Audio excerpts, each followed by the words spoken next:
Bharatiya Janata party ने UP Vidhan Parishad चुनाव को लेकर प्रत्याशियों का ऐलान कर दिया है। इस लिस्ट में केशव प्रसाद मौर्य का भी नाम है। पार्टी लगातार दूसरी बार केशव को विधान परिषद भेजने जा रही है। दरअसल केशव प्रसाद मौर्य इस बार यूपी विधानसभा चुनाव में सिराथू सीट से हार गए थे। केशव की यह हार काफी चर्चा में रही थी।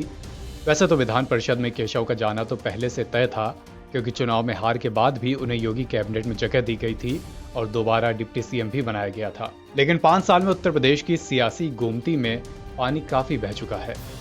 लखनऊ में सत्ता के गलियारे से सवाल चर्चाओं में तैर रहे हैं कि 2017 में जो केशव प्रसाद मौर्य डिप्टी सीएम बनने के बाद भी सीएम योगी आदित्यनाथ के कद के बराबर माने जाते थे, क्या 5 साल बाद अब भी उनका वो कद कायम है? बात 2017 की करें तो उत्तर प्रदेश में भारतीय जनता पार्टी की ऐतिहासिक प्रचंड जीत में केशव प्रसाद मौर्य का भी विशेष योगदान माना गया था।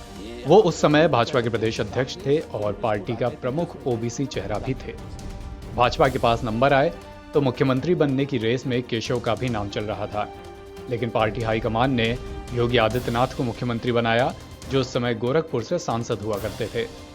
योगी आदित्यनाथ की छवि भले ही फायर ब्रांड हिंदू नेता की थी, लेकिन भाजपा संगठन से उनका ज्यादा वास्ता नहीं था।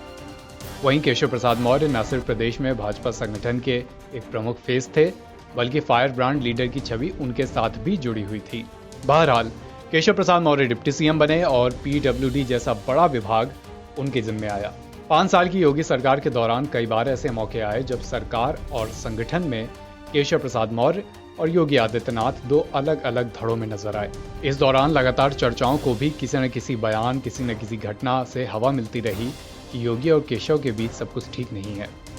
इस बात को विपक्ष के नेता भी हवा देने में पीछे नहीं रहे। समाजवादी पार्टी के राष्ट्रीय अध्यक्ष अखिलेश यादव तो कई बार केशव प्रसाद मौर्य को लेकर तंज कसते रहे। धीरे धीरे समय बीतता गया और योगी आदित्यनाथ लगातार अपने फैसलों से अपनी छवि को बेहतर करते चले गए। 3 तलाक से लेकर दंगाइयों के खिलाफ कुर्की जब्ती की कार्रवाई हो, माफिया के खिलाफ बुलडोजर आदि यूपी सरकार की पहचान बन गए। यही नहीं, इसका देश में दूसरी भाजपा सरकारों ने भी अनुसरण करना शुरू कर दिया। वहीं केशव प्रसाद मौर्य का कोई ऐसा काम सामने नहीं आया जिससे उनकी छवि और ज्यादा मजबूत हो। अलबत्ता वो अपने तीखे बयानों से चर्चा में जरूर बने रहे। इसके बाद उत्तर प्रदेश विधानसभा चुनाव 2022 आ गए। चुनाव में योगी और केशव के लड़ने को लेकर लगातार अटकलों का बाजार गर्म रहा, क्योंकि दोनों ही पहले से विधान परिषद सदस्य थे। लेकिन ऐन वक्त पर पार्टी हाईकमान ने फैसला किया कि योगी आदित्यनाथ गोरखपुर सदर से और केशव प्रसाद मौर्य सिराथू से चुनाव लड़ेंगे। चुनाव में सबसे ज्यादा चर्चा इन 2 सीट की रही। बीजेपी के तमाम बड़े नेताओं ने इन सीटों पर प्रचार किया। गोरखपुर से योगी आदित्यनाथ की बड़ी जीत हुई, लेकिन सिराथू से केशव प्रसाद मौर्य हार गए। इस हार ने केशव की छवि को, उनकी रसूख को गहरा धक्का लगाया। हालांकि भाजपा संगठन ने केशव का साथ नहीं छोड़ा।